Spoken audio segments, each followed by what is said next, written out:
19వ అధ్యాయం. అపోస్తలుల కార్యముల గ్రంథం 19వ అధ్యాయం.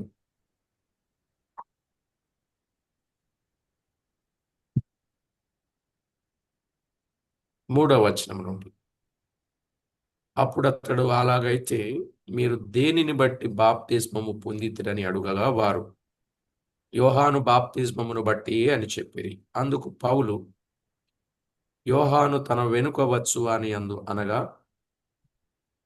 యేసునందు విశ్వాసముంచవలెనని ప్రజలతో చెప్పుచు మారు మనసు విషయమైన బాప్తిస్మమిచ్చెనని చెప్పారు.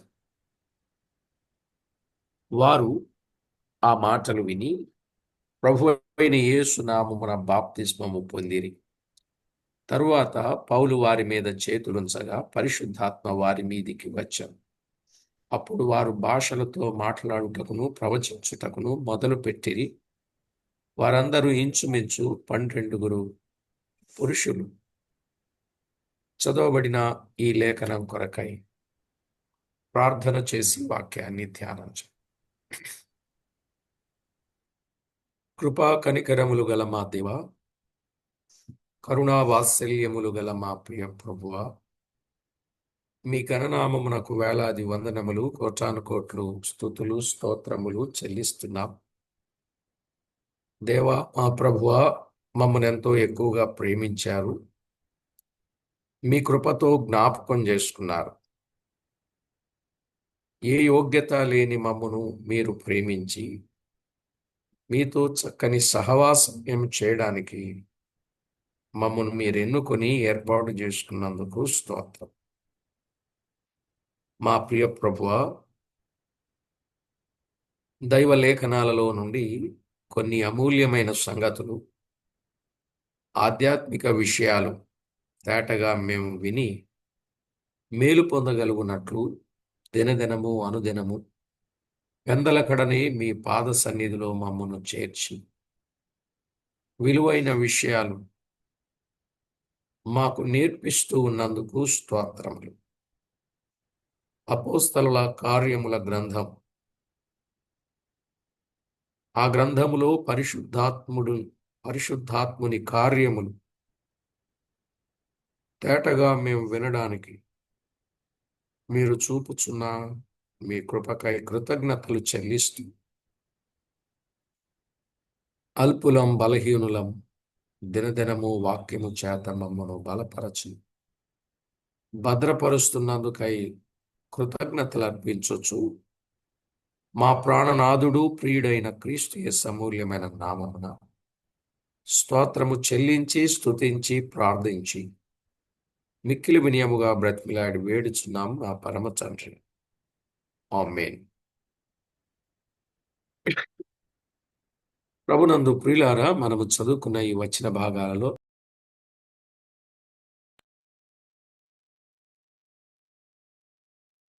పరిశుద్ధాత్ముడు ఉన్నాడన్న సంగతి ఎఫెసులో ఉన్న వారికి వివరం తేటగా తెలియనప్పుడు ఆ సంగతిని గూర్చి పౌలు ఎంతో వివరంగా తెలియజేసినట్లుగా మనము చూస్తున్నాం.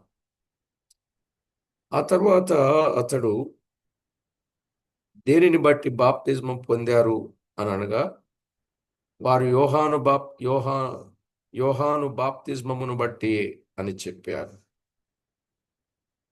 అలా చెప్పిన తర్వాత యేసునందు విశ్వాసం ఉంచాలని ప్రజలతో చెప్పుచు మారు మనసు విషయమైన బాప్తిస్మం ఇచ్చెనని చెప్పాను.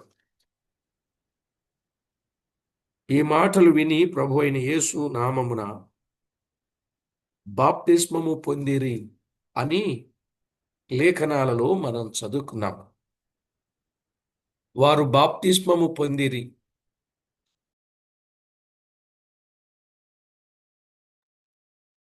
ఒకటి, బాప్తిస్మం అనగా ఏమిటో విన్నాం. బాప్తిస్మం అనగా మునుగునట్లు చేయుట, కనబడకుండా చేయుట అనగా క్రీస్తుతో చనిపోవుట, సమాధి చేయబడుట, క్రీస్తుతో తిరిగి లేపబడుట. బాప్తిస్మం అనే పదం బాప్టైజో అనే గ్రీకు పదం నుండి వెలువడిందని, ఉద్భవించిందని మనం విన్నాం. రెండవ ప్రశ్న, బాప్తిస్మము ఎవరికి ఇవ్వాలి? బాప్తిస్మము ఎవరు తీసుకోవాలి? ఎవరు తీసుకోవాలి? బాప్తిస్మము ఎవరికి ఇవ్వాలి? 7 సంగతులు మనం విన్నాం. రక్షణ సువార్తను వినాలని, రెండవది హృదయములో నొచ్చుకోవాలి అనగా పశ్చాత్తాప్తులు కావాలని, మూడవది ప్రభువును గూర్చి ఆసక్తి కలిగిన వారుగా ఉండాలని, నాలుగవది బ్రతుకు మార్చుకోవాలి, అదే మారు మనసు పొందాలని, ఐదవది ఈ మూర్ఖతరము నుండి వేరవ్వాలి, ఆ తరముతో సంబంధం ఉండకూడదు, ఆరవది రక్షణ పొందాలని, ఏడవది వాక్యమును అంగీకరించాలని మనము స్పష్టంగా విన్నాం. అట్టివారికే బాప్తిస్మం ఇవ్వాలి.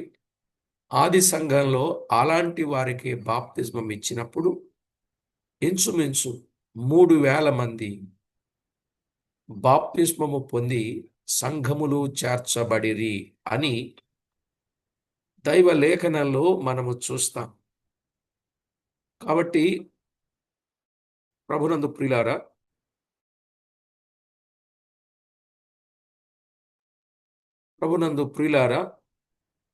దైవ లేఖనంలో వ్రాయబడిన ఈ మాటలు మనం ఎంతో స్పష్టంగా అర్థం చేసుకున్నాం. రెండవ ప్రశ్న విన్నాం. మూడవ ప్రశ్నలో బాప్తిస్మం అసలు ఎందుకు పొందాలి? బాప్తిస్మం ఎందుకు పొందాలి అన్నప్పుడు, ఒకటి రక్షించబడ్డారన్న రుజువు కోసం, రెండు దేవుని ఆజ్ఞను నెరవేర్చుటకు ఆధారం,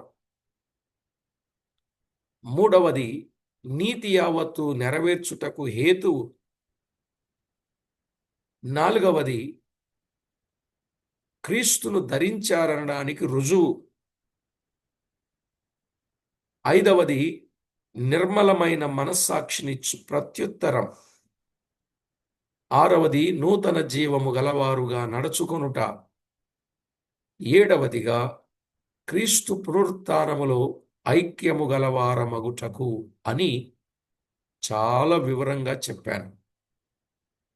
అయితే ప్రియులారా, నాలుగవ ప్రశ్న, బాప్తిస్మము పొందిన వారు ఏం చేయాలి? బాప్తిస్మము పొందిన వారేం చేయాలి? ఆ సంగతులే మనము తేటగా విందాం. చూడండి, అపోస్తలుల కార్యముల గ్రంథం 2వ అధ్యాయం 41, 42 వచనాలు చదువుకుందాం.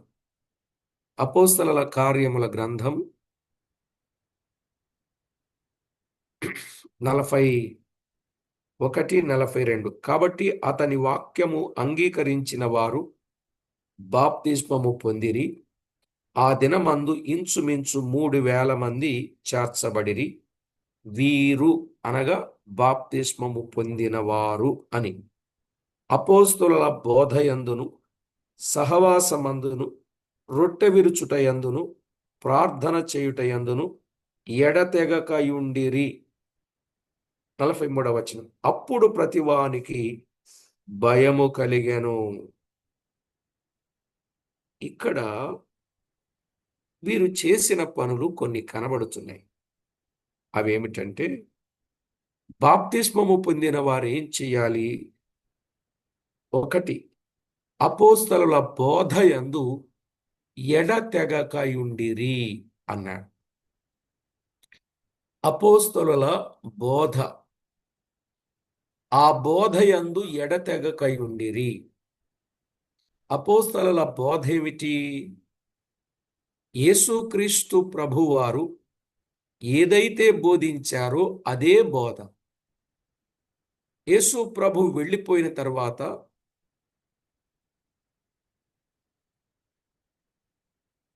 పరిశుద్ధాత్ముడు వస్తాడు. ఆయన చెప్పే సంగతులు, తండ్రి చెప్పిన సంగతులు కుమారుడైన క్రీస్తు బోధించారు. కుమారుడు చెప్పిన సంగతులు పరిశుద్ధాత్ముడు చెప్తారు. తండ్రి, కుమారుడు, పరిశుద్ధాత్ముడు ఏ వరుసైతే చెప్పారో ఆ వరుసే అపోస్తలులు చెప్పారు. దానిని అపోస్తలుల బోధ అంటారు. ఏమండి? బోధ వేరు, సువార్త వేరు. సువార్త అనేది ప్రేమతో చెప్పేది.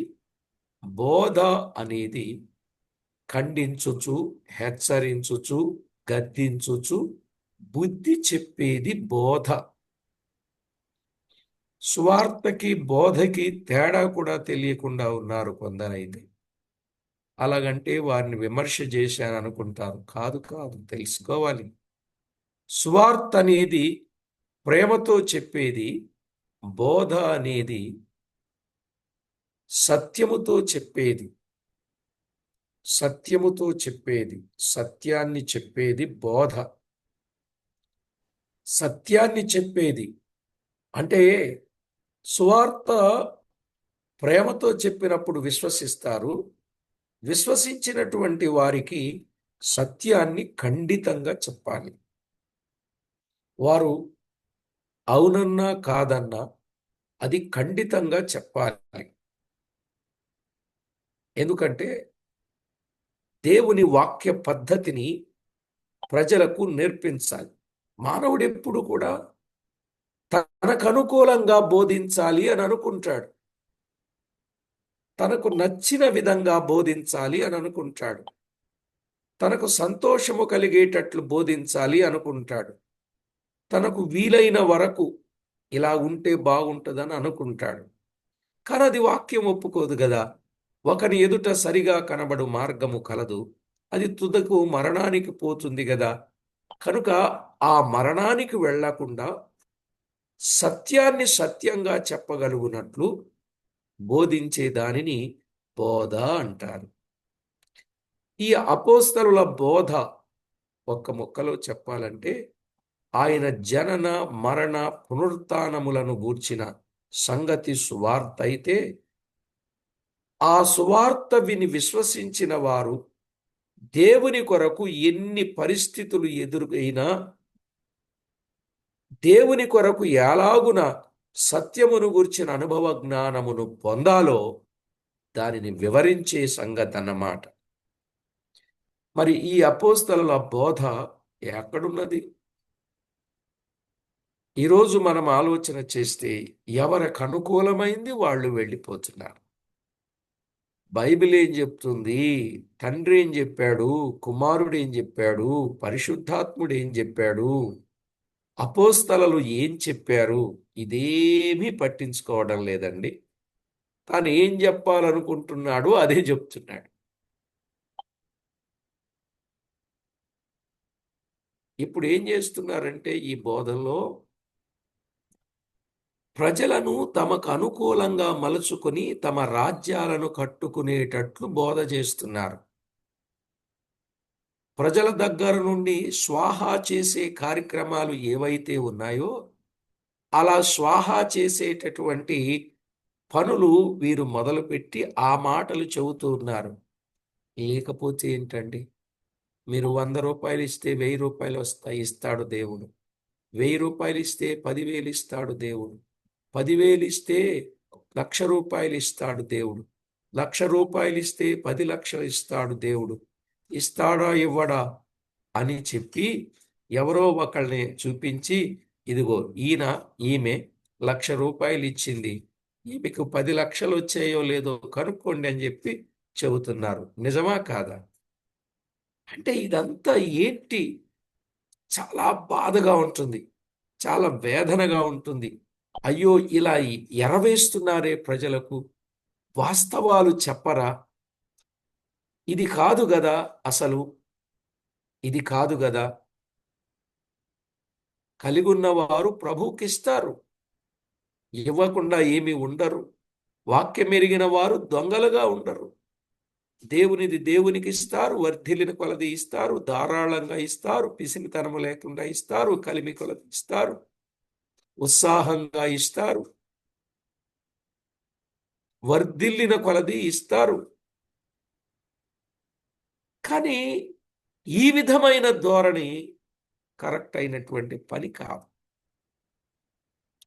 ఇలా ఒక్కటేంటండి, వాళ్ళ వెనకాల తిప్పుకుని వీళ్ళేదో బాస్ అన్నట్టు, వాళ్ళేదేమో దాసులు అన్నట్టు. వాక్యం ఏం చెప్తుంది? మందకు మాదురులుగా ఉండండి కానీ ప్రభువులుగా ఉండకండి అని చెప్తా ఉంటే, వీళ్ళు ప్రభువులుగా ఉంటున్నారు, వీళ్ళేమో ఆ దాసులుగా ఉంటున్నారు. చిత్తం సేవకుడా అనేటట్టు చేసుకున్నారండి. చిత్తం సేవకుడా.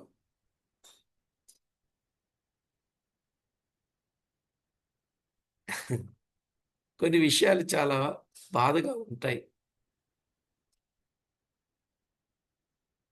దైవ సేవకుడు చెప్పే మాట దేవుని వాక్యం.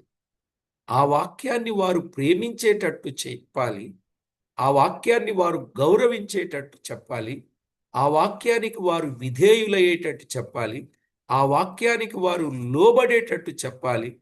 ఆ వాక్యాన్ని బట్టి వారు నమ్రత కలిగిన వారుగా ఉండేటట్టు చెప్పాలి. కానీ చెప్పేది వాక్యమే అయినా నమ్రత గాని, లోబడుట గాని, విధేయత గాని ఇవన్నీ ఎవరికి? ఒక మనుషునికి అన్నట్టుంది. కొన్ని విషయాలు కొంత మీరు ఆలోచన చేయండి. సరే, నా పాఠాన్ని ఇక్కడికే తెస్తా. అపోస్తలుల బోధ, ఆ బోధలో ఎడతెగక, ఎందుకంటే ఈవేళ అపోస్తలుల బోధ అని భిన్నమైన బోధలు సంఘాలలో ఎన్నో ప్రవేశించేశాయి. ఇది అపోస్తలుల బోధ అంటున్నారు. ఆ అపోస్తలుల బోధ ఏంటో వాళ్ళకు తెలియకుండా ఈరోజు ఉన్నారు. ఒక్క ముక్కలో చెప్పనా? నానా బోధలు, నానా బాధలు. నానా బోధలు, నానా బాధలు. ఎవరి మాట నమ్మాలో తెలియకుండా కన్ఫ్యూజన్లో ప్రజలు, విశ్వాసులు. నిజమా కాదు? ఇది రైటా, అది రైటా, అది రైటా, ఇది రైటా, ఇది రైట్. ఎందుకంటే వీళ్ళు ప్రజల మీద ఆధారపడతారు, ప్రసంగికుల మీద ఆధారపడతారు, కానీ ప్రభు వాక్యం మీద ఆధారపడరు గనుక వీరు కన్ఫ్యూజన్ అయిపోతున్నారు. అదే నిజంగా ప్రభు వాక్యం మీద ఆధారపడి ఉంటే ప్రజలు అసలు కన్ఫ్యూజనే కావాల్సిన అవసరం లేదు. అవునా కాదా? ప్రజలు దేవుని వాక్యం మీద నిజంగా ఆధారపడి ఉండి ఉంటే అసలు ఎందుకు కన్ఫ్యూజన్ అవుతారండి? ఎవరో కన్ఫ్యూజన్ చేశారు. అన్నా అది రైటా, అన్నా ఇది రైటా, అన్నా అది రైటా, అన్నా ఇది రైటా. ఎందుకు ఈ పరిస్థితులన్నీ ఏర్పడుతున్నాయి? మీరు బైబిల్ మానక చదవండి. బైబిల్ స్పష్టంగా చదవండి. బైబిల్ పరిశీలనగా చదవండి. బైబిల్ ఎడతెగక చదవండి. బైబిల్ మీకు అనుకూలంగా చదవద్దండి. ఈరోజు చదివామా లేదా అన్నట్టు చదవద్దండి. బైబిల్ని సంవత్సరానికి ఒకసారి పూర్తి చేద్దాం అన్నట్టు చదవకండి. ఇయర్ ప్లానర్ తీసుకొని ఆ ప్లాన్ ప్రకారంగా బైబిల్ చదివి నేను పూర్తి చేశాను. ఏమొచ్చుద్ది పూర్తి చేస్తే? బైబిల్ని పూర్తి చేస్తే ఏమొచ్చుద్దండి? ఆ? కొంతమంది గొప్ప కోసం నేను ఇన్నిసార్లు బైబిల్ చదివానని చెప్తారు. ఏమొచ్చుద్ది అన్నిసార్లు చదివితే? ఆ?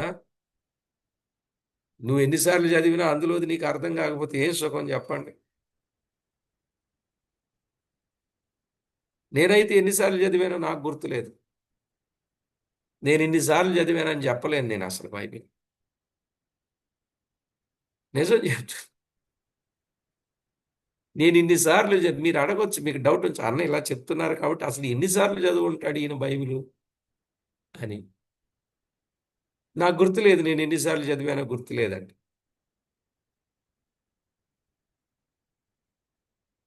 మీకు అర్థమైందా? మీరు ఎన్నిసార్లు చదివి ఉంటారంటే బహుశా నాకంటే ఎక్కువ సార్లు చదివి ఉంటారు మీరు. కానీ ఎన్నిసార్లు చదివామన్నది ముఖ్యం కాదు. చదివిన సంగతిని మనకు బాగా అర్థమైందా లేదా అనేది ముఖ్యం. అందుకే ప్రతి అధ్యాయం, ప్రతి పుస్తకం, ప్రతి గ్రంథం తప్పనిసరిగా చదవాలి.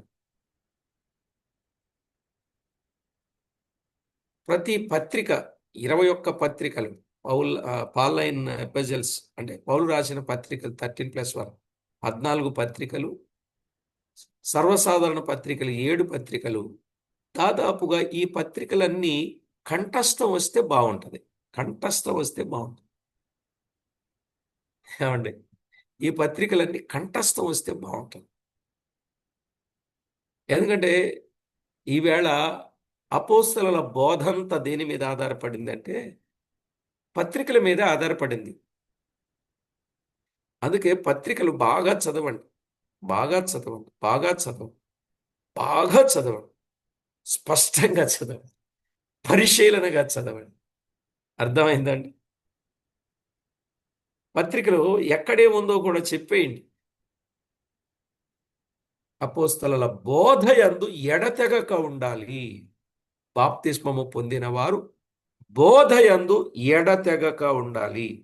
రెండవది అక్కడే చెప్పాడు బాప్తిస్మం పొందిన వారు ఏం చేయాలి. రెండవది సహవాసమందును అన్నాడు. సహవాసమందు ఎడతెగక ఉండాలి.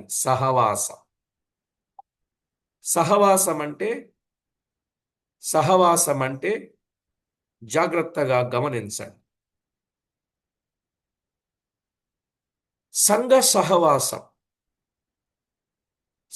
సహవాసంలో 7 కూడికలు ఉంటాయి. 7 కూడికలు. అందులో క్రమ కూడికలేమో 3 ఉంటాయి. 1 ఆరాధన కూడిక, 2 బోధ కూడిక, 3 ప్రార్థనా విజ్ఞాపన కూడిక. ఇవి రెగ్యులర్గా జరగాల్సిన కూడికలు. ఇక 4వది 1 క్రమ కూడికలు, 2 నియామక కూడికలు అంటే నియమించుకున్న కూడికలు. అది పెద్దల కూడిక, 2 సేవా సమాచారపు కూడిక, 3 యవనస్తుల కూడిక, 4 సోదరీల కూడిక.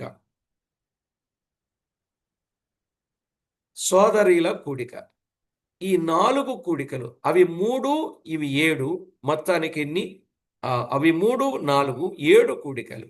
ఈ 7 కూడికలు ఖచ్చితంగా హాజరు పొందుతూ ఉండాలి. అంతేకాదు వెలుపల జరిగే సువార్త కూడిక, వెలుపల జరిగే స్తుతి కూడికలు, కుటుంబ కూడికలు జరుగుతూ ఉంటాయి. తప్పనిసరిగా హాజరు కావాలి. మా ఇంటి దగ్గర కూడిక పెట్టినప్పుడు వాళ్ళు వచ్చారా, వాళ్ళు రాలేదు కాబట్టి వాళ్ళ ఇంటి దగ్గర కూడికలకి మేము వెళ్ళాం, వాళ్ళు వచ్చి ఉంటే మేము వెళ్ళేవాళ్ళం అని ఆగిపోయే వాళ్ళు ఉంటారే, వీళ్ళు సరైన విశ్వాసులు కాదు. వీళ్ళు ఖచ్చితమైన విశ్వాసులు కాదు. వాళ్ళు ఎందుకు రాలేదో, ఏ అవసరాన్ని బట్టి వాళ్ళు ఆగిపోయారో తెలియదు. కానీ నీకు తెలుసుండి ఖాళీ ఉండి సమయం ఉండి వెళ్లకుండా ఏదో ఒక ఆలోచనతో అలాగూ చేయడం అనేది కరెక్ట్ కాదు. కనుక సహవాసమందు ఎడతెగక, సంఘ సహవాసం ఎప్పుడు ఎక్కడ కూడినా అక్కడ ఖచ్చితంగా ఎడతెగక ఉండాలి. బాప్తిస్మము పొందిన వాళ్ళు తప్పనిసరిగా ఎడతెగక ఉండాలి. ఇది మీరు గుర్తు చేసుకోండి. ఇక 3వది రొట్టె విరుచుట యందు ఎడతెగక అన్నాడు. రొట్టె విరుచుట యందు ఎడతెగక. రొట్టె విరుచుట అంటే అది ఆరాధన కూడిక. రొట్టె విరుచుట అనే అర్థం ప్రభువును జ్ఞాపకము చేసుకొనుట, ప్రభువును జ్ఞాపకం చేసుకోవడం. రొట్టె విరవడం అంటే ఈ రొట్టెను తిని ఈ పాత్రలోనిది త్రాగునప్పుడెల్లా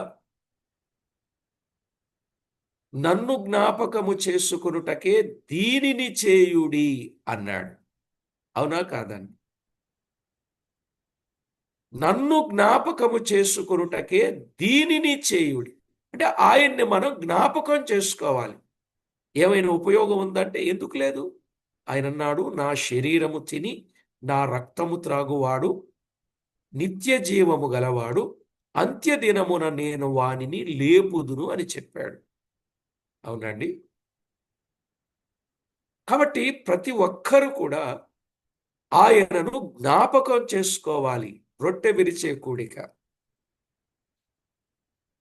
మరి మీలో కొంతమందికి ఒక ఆలోచన ఉండొచ్చు. అన్నా, ప్రతి ఆదివారం పొందాలా? లేక ఫలానా ఆదివారం పొందాలా? రొట్టె విరిచే కూడికలో పాలు పంపులు ఎప్పుడు పొందాలన్నా ప్రతి ఆదివారమా? ఫలానా ఆదివారమా? ఇది చాలా మందికి డౌట్. ప్రతి ఆదివారం అని బైబిల్లో లేదు. ఉందా? లేదు.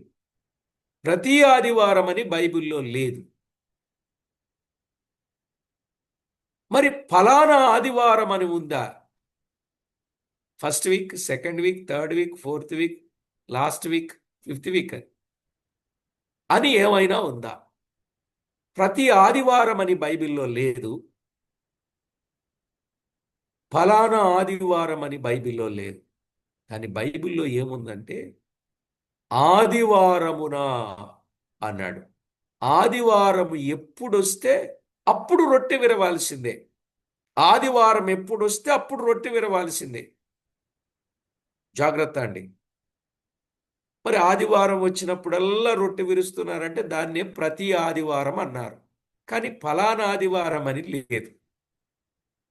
లిటరల్గా ఫలానా ఆదివారం అని లేదు, ప్రతి ఆదివారం అని లేదు. కానీ ఆదివారం ఎప్పుడు వస్తే అప్పుడు రొట్టె విరవాలని ఉంది. ఆదివారం ఎప్పుడు వస్తే అప్పుడు రొట్టె విరవాలి.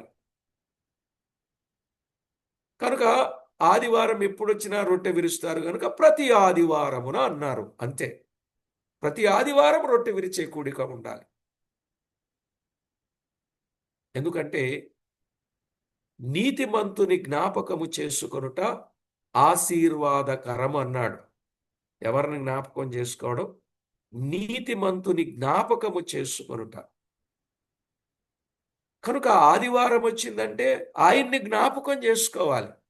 అంటే ప్రతిదినం మనకు జ్ఞాపకమే ఉంటారు కానీ సంఘముగా చేరి సహవాసముగా కూడి తప్పనిసరిగా ఆయనను జ్ఞాపకం చేసుకోవాలి.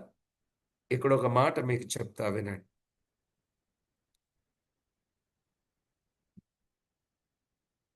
ప్రభువును జ్ఞాపకం చేసుకొనుట ఆశీర్వాదం అన్నాడు. మరి జ్ఞాపకము చేసుకొనకపోతే నన్ను జ్ఞాపకము చేసుకొనుటకే దీనిని చెయ్యుడన్నాడు. మరి దానిని చెయ్యకపోతే ఆశీర్వాదానికి బదులు ఏమొస్తుంది చెప్పండి? శాపం. అంతే కదా. ఇక్కడ బైబిల్లో ఏమన్నారంటే కీడు అన్నాడు. కొరింథీయులకు రాసిన మొదటి పత్రిక 11వ అధ్యాయం 17వ వచనంలో, కొరింథీయులకు రాసిన మొదటి పత్రిక 11వ అధ్యాయం 17వ వచనంలో ఏమని చెప్పాడు అనంటే, నన్ను జ్ఞాపకము చేసుకున్నటకే దీనిని చేయుడని చెప్పాడు కదా, అది ఆజ్ఞ అని చెప్పాడు. ఇక్కడ మీకు ఒక ఆజ్ఞ ఇచ్చుచు మిమ్మును మెచ్చుకొనను, మీరు కూడి వచ్చుట ఎక్కువ కీడుకే గాని మేలుకు కాదు అన్నాడు. ఎందుకని? వారు రొట్టె విరిచే కూడికలో పాలు పొందకుండా ఆహారాల కొరకు పోట్లాడుకుంటున్నారు. మీకు ఇండు లేవా ఆహారం భుజించడానికి? ఆ క్రింద మీరు అలా చదువుకుంటూ 23, 24 అలా వచనాలు చదువుకుంటూ రండి. అలా చదువుకుంటే ప్రభు రక్త మాంసములకు సాదృశ్యంగా ఉన్న రొట్టె కొరకు, రసపాత్ర కొరకు చెప్పబడిన సందర్భం. కనుక మనం కూడి వచ్చేది రొట్టె విరవడానికి, ప్రభువును జ్ఞాపకం చేసుకోవడానికి. ఆదివారం ఎప్పుడొచ్చినా అందుకే చేరి రావాలి. అలా కాకుండా మనము రొట్టె విరవకుండా ఉన్నాము అనంటే, ఆయన్ని జ్ఞాపకం చేసుకోలేదంటే అది కీడు కొరకే కూడుకున్నట్టు. కీడు కొరకే కూడుకున్నట్టు. దయచేసి మనము కీడు కొరకు కూడుకోకూడదు. మనము మేలు కొరకు కూడుకోవాలి. మనము ఆశీర్వాదము పొందడానికి కూడుకోవాలి. కాబట్టి స్పష్టంగా దైవలేఖనాలలో నుండి వాస్తవాలు అర్థం చేసుకోండి. జీవాధిపతి అయిన దేవుడు సర్వమానవాళి విషయములో ఆయన చేసిన కార్యాన్ని స్పష్టంగా మనము గుర్తించాలి, అర్థం చేసుకోండి. భౌతికమైన విషయాలు మనం ఆలోచన చేయకూడదు. ఆత్మ సంబంధమైన సంగతులను ఆలోచన చేసినప్పుడు మనకు ఆ సత్యాలు అర్థమవుతాయి. ప్రభువును జ్ఞాపకం చేసుకోవడానికే మనం ఆదివారం కూడి రావాలి. అంతేగాని మన సంగతులు చెప్పడానికి, వారంలో ఏం జరిగిందో చెప్పడానికి, లేకపోతే సాక్ష్యాలను చెప్తా ఉంటారు, వాళ్ళ మీద వీళ్ళకి, వీళ్ళ మీద వాళ్ళకి. ఇవి కాదు, ప్రభువును జ్ఞాపకం చేసుకోవాలి. ఆ విధంగా మనం చేయాలి, గుర్తుపెట్టుకోండి. ఇక 4వది, ప్రార్థన చేయుట యందును ఎడతెగక యుండిరి. ప్రార్థన చేయుట యందు ఎడతెగక, ప్రార్థన చేయటంలో ఎడతెగక ఉండాలి. ప్రార్థన చేయటంలో ఎడతెగక. ఎందుకని ఇలా చెప్తానండి. ప్రార్థన మానితే పాపం. సమూయేలు మొదటి గ్రంథం 12:23 చెప్పాడుగా, ప్రార్థన మానితే పాపం. దానియేలు 12:23 ప్రార్థన మానితే పాపం. దానియేలు గ్రంథంలో చెప్పాడు. దానియేలును ప్రార్థన చేయకుండా 6వ అధ్యాయంలో ఆపారు. ప్రార్థన ఆపితే పతనం. ప్రార్థన ఆపితే పతనం. దానియేలు ముమ్మారు మోకాళ్ళుని ప్రార్థన చేశాడు. ప్రార్థన చేస్తే పదిలం. అవునా కాదు?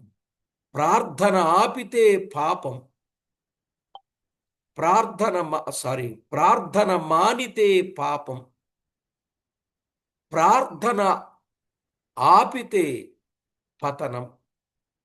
ప్రార్థన చేస్తే పదిలం. దానియేలు ముమ్మారు మోకాళ్ళుని ప్రార్థన చేశాడు గనుక పదిలంగా ఉన్నాడా లేదా? ఎంత పదిలంగా ఉన్నాడండి? ప్రార్థన ఆపినోళ్ళు ఉన్నారే 30 రోజుల మట్టుకు, రాజా నీ దగ్గర తప్ప ఏ దేవుని దగ్గర, ఏ మానవ దగ్గర వారు మొరపెట్టకూడదు, మనవి చేసుకోకూడదు అని చెప్పారే. అలాగ దానియేలును ఆపాలని చూశారే.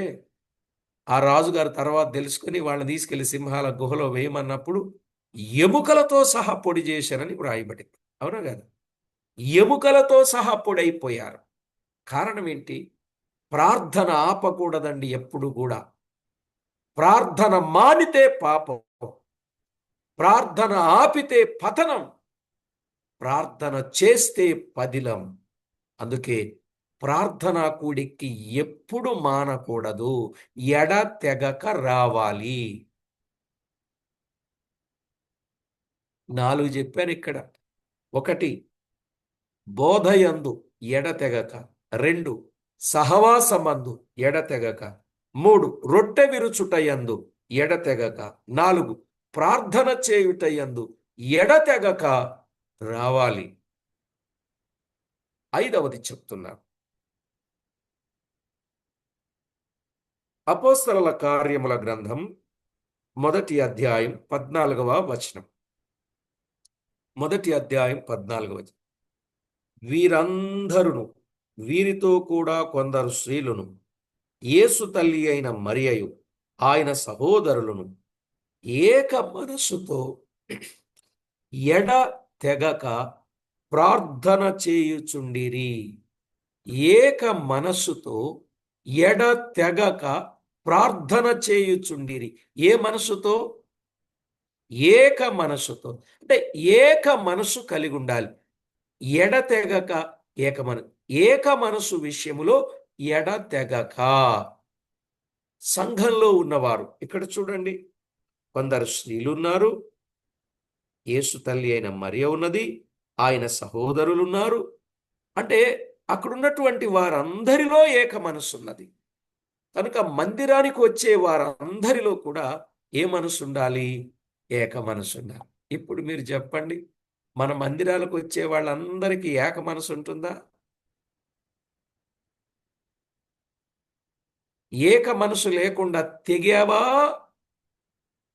ప్రమాదం ఉంది. ఏక మనసు ఉండాలి.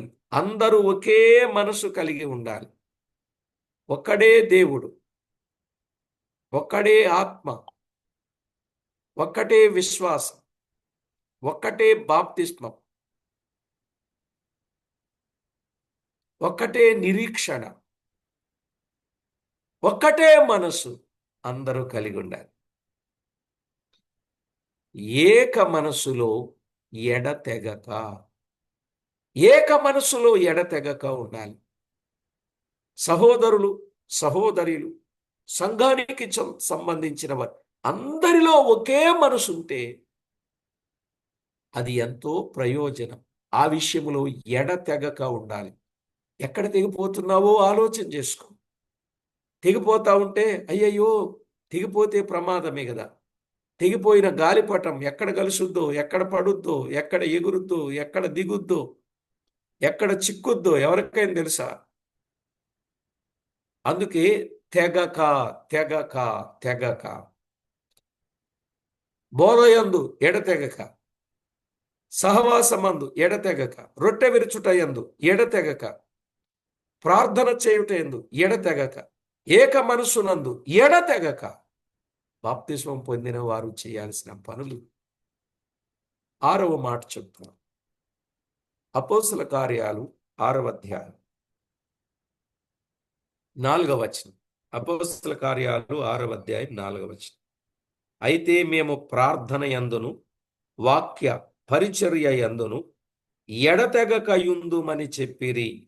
మేము ప్రార్థన యందును వాక్య పరిచర్య యందును ఎడతెగక యుందుమని చెప్పిరి. ఇక్కడ ప్రార్థన యందంటే ఇందాక మనం విన్నాం. ఇక్కడ వాక్య పరిచర్య యందును అంటే వాక్యానికి సంబంధించిన పరిచర్య ఉన్నది. చూడండి, ఒక వ్యక్తి వాక్యం చెప్పాలంటే దాని వెనక ఎన్ని ఉంటాయి? ప్రకటన ఉంటుంది, పిలుచుకురావడం ఉంటుంది, ఇక్కడికి వచ్చాక అరేంజ్మెంట్స్ ఉంటాయి, పరిచర్య ఉంటుంది, వచ్చిన వాళ్ళకి పలహారమో పదార్థమో ఏర్పాటు చేయాలి, ఆ మైక్లో సౌండ్ లైట్లో ఇవన్నీ ఉంటాయి. వీటన్నింటినీ దేని కొరకు? ఈ పరిచర్య అంతా దేని కొరకు అంటే వాక్యం కొరకు. అంటే వాక్యం చెప్పడం కొరకైన పరిచర్య. ఎందుకంటే ప్రయోజనకరమైంది వాక్యం, దాన్ని దాచుకోకూడదు. ఈ ప్రయోజనకరమైన వాక్యాన్ని అందించడానికి సంఘమంతా పరిచర్య చేయాలి. పరిచర్యలో ఎడతెగక అన్నాడు. అంటే వాక్యం చెప్పడానికి ఎడతెగ కాదు. అందరూ వాక్యం చెప్పాలనుకుంటున్నారు, మరి పరిచర్య చేసేది ఎవరు? మీకు ఒక సత్యం తెలుసో తెలీదు, వాక్యం చెప్పే వారికంటే పరిచర్య చేసే వారికి ఎక్కువ ప్రతిఫలం ఉంటుంది.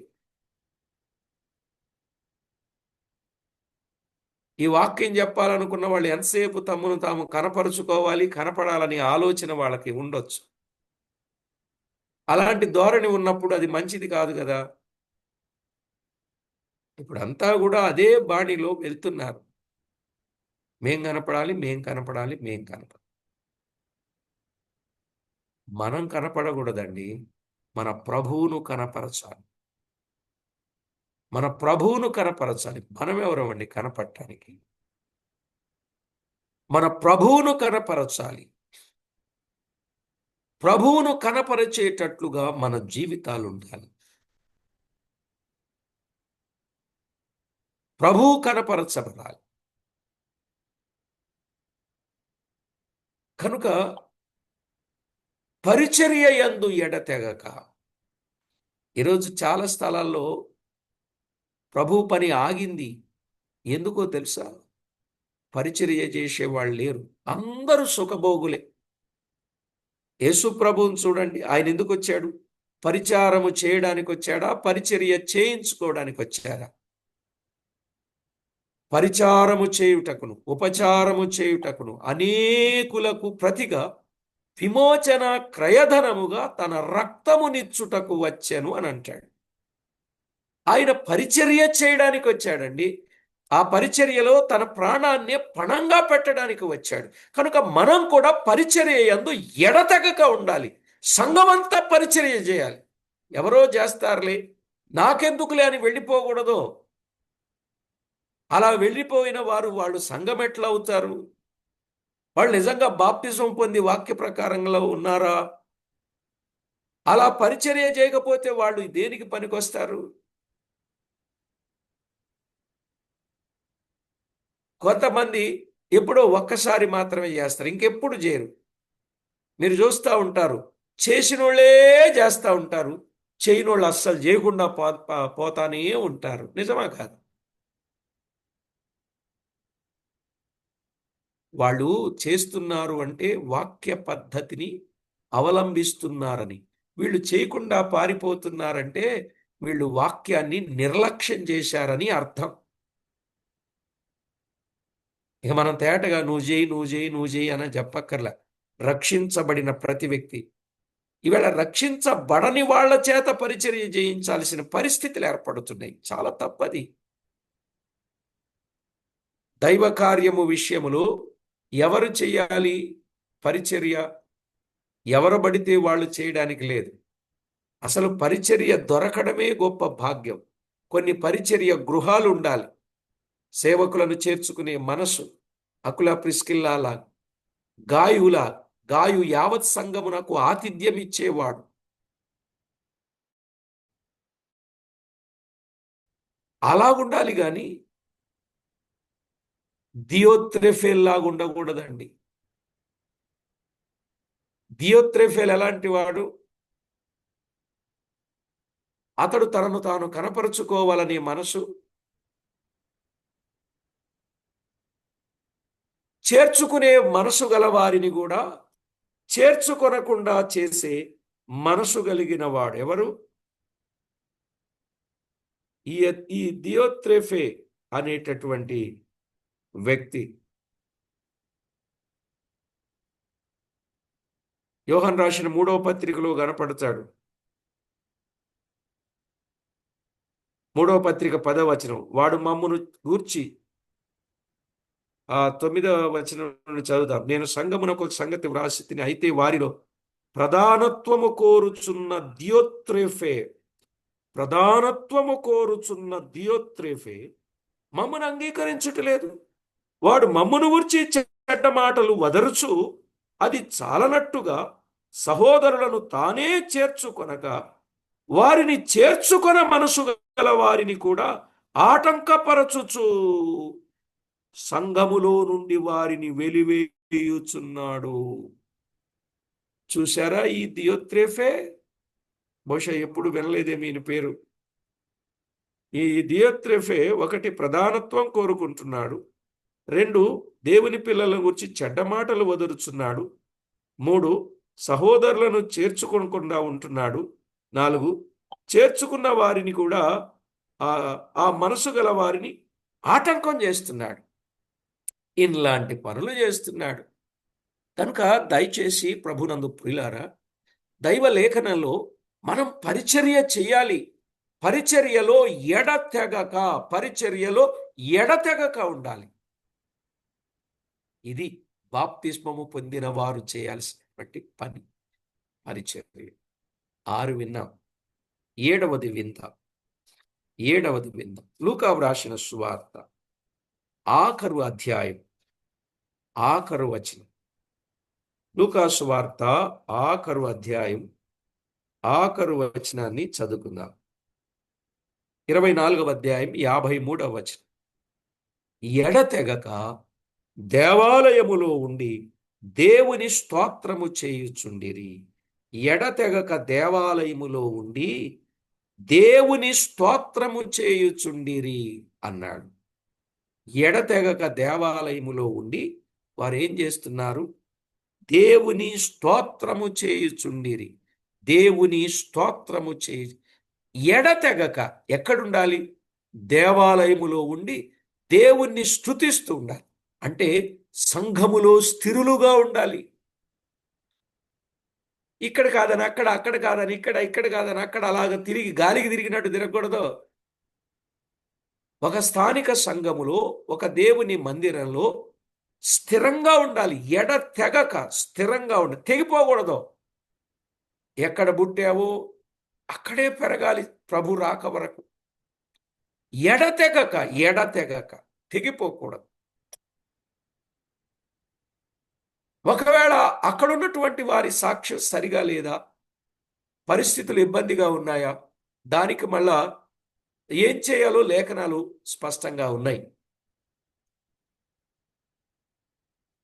అలాంటి అనుమానం, ఇబ్బంది ఏమైనా ఉంటే చెప్పండి, వాళ్ళకి మాత్రమే లేఖనాలు చెప్తాను. అర్థమైంది? కనుక దేవాలయములో ఉండి, దేవుని సంఘములో, దేవుని మందిరములో ఉండి ఎడతెగక తెగిపోతున్నారా? దయచేసి తెగొద్దండి. ఏ ఒక్కరూ తెగిపోకూడదు. వాక్య సత్యము కలిగిన సంఘములో మీరు స్థిరులను కదలని వారుగా ఉండాలి. తెగకూడదు. ఏ విషయాల్లో తెగకూడదు?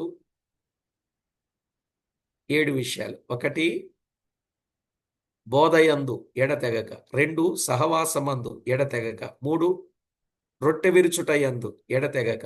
4, ప్రార్థన చేయుటయందు ఎడతెగక. 5, ఏక మనసునందు ఎడతెగక. 6,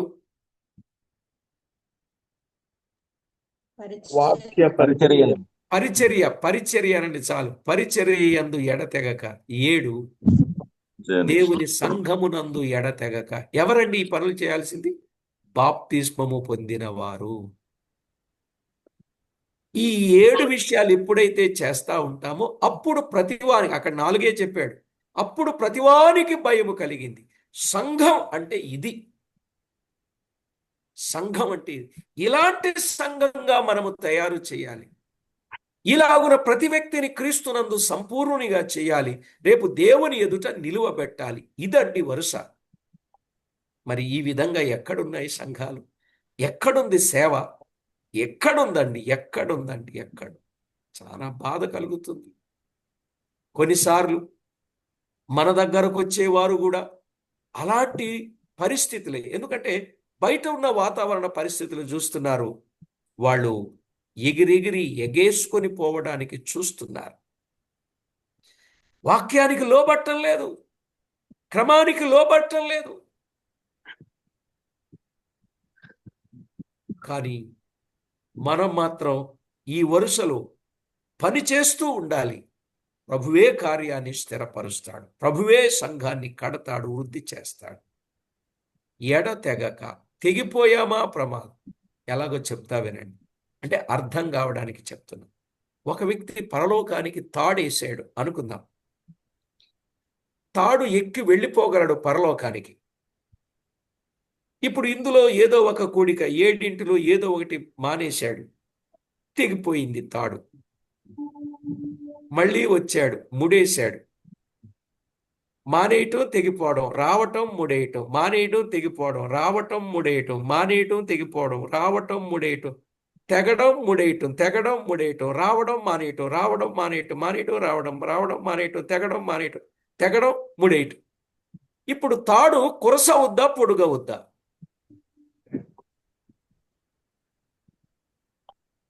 కొరసవుతుందండి. ఏమంటే పొడుగవదంటారా? నేను మానేశాను కదా, మానేసినా మరలా వచ్చేసాను కదా అనుకుంటాడు. నేను మానేశాను మరలా వచ్చేసాను అని అనుకుంటాడు. మానేశాడు మళ్ళీ వచ్చేసాను అనుకుంటాడు. కానీ అతడు కురసవుతున్నాడనే సంగతి అతనికి తెలియటంలే. అవునా కదా? అయ్యో మానేశాను కానీ కూడికలో లేకుండా మానేను, అయినా మరలా వచ్చేసాను, ఒక ఆదివారం మిస్ అయిపోయాను, ఈ ఆదివారం వచ్చేసానులే అని అనుకుంటాడు. కానీ అతనికి తెలియకుండానే ఏమవుతున్నాడనమాట, కురసవుతున్నాడనే సంగతి అతనికి అర్థం కావటం లేదు.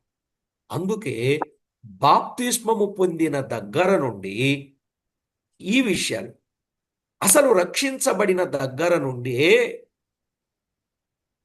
ఈ విషయాలలో ఎడతెగక ఉండాలి. అర్థమైందండి? ఇంత తేటగా బైబిల్ చెప్తాం. తెగిపోకూడదు. తెగితే ప్రమాదం. తెగిపోతే ఏం జరుగుద్దండి? మన రోపే ఎక్కడో తెగింది, ఎంత ప్రమాదం జరిగింది, అవునా కాదు? తెగితే ప్రమాదం. తెగకుండా జాగ్రత్తగా కాపాడుకోగలుగునట్లు మిమ్మును మీరు సిద్ధపరచుకొని కాపాడుకోవాలని ప్రేమతో మనవి చేస్తున్నా. ఇంకా కొంత చెప్పాలి గాని సమయం అయ్యింది. అది దేవుని చిత్తమైతే తర్వాత వర్తమానంలో విందాం. ప్రార్థన చేసుకుందాం. ఇప్పటి వరకు విన్న మీరు ఎన్నిసార్లు తెగిపోయారో, ఎన్నిసార్లు వచ్చి ముడేశారో, నిజమా కాదా? ఒకవేళ ఈ వర్తమానం ఇప్పటి వరకు మీకు తెలియదేమో, ఇక్కడ తెలుసుకున్నారు గనక ఎప్పటి నుండి ఏ కూడిక తెగకండి. అసలు మన జూమ్ కూడిక కూడా తెగకండి. జూమ్ ఫ్యామిలీ కూడిక కూడా తెగకండి. ఇందులో తెగితే ఏమైందంటే వర్తమానాల వరుస తప్పుద్ది. అంతే కదా? తెగితే ఏం జరుగుద్దండి? వర్తమానాల వరుస తప్పుద్ది. కనుక తెగకండి. అంటే ఆగకండి, మానకండి, కంటిన్యూ చేయండి. ఎన్నో లేఖన విషయాలు నేర్చుకుందాం. ప్రార్థన చేసుకుందాం. పరిశుద్ధుడవైన మా తండ్రి, మీ ఘననామానికి వందనాలు, స్తుతులు, స్తోత్రములు చెల్లిస్తూ విన్న విషయాలు అందరి హృదయాలలో ఫలభరితంగా చేయండి. మా ప్రియులు చెప్పబడిన వాటి విషయంలో ఎన్నడూ ఎడతెగక మీకెంతో మహిమ తేగలుగునట్లు సిద్ధపరచుమని, తోడై ఉండి కాపాడమని కోర్చు మా ప్రభు అయిన క్రీస్తు యేసు నామమున స్తోత్రము చెల్లించి ప్రార్థించి వినియులమై వేడుచూ ఉన్నాము తండ్రి. ఆమేన్.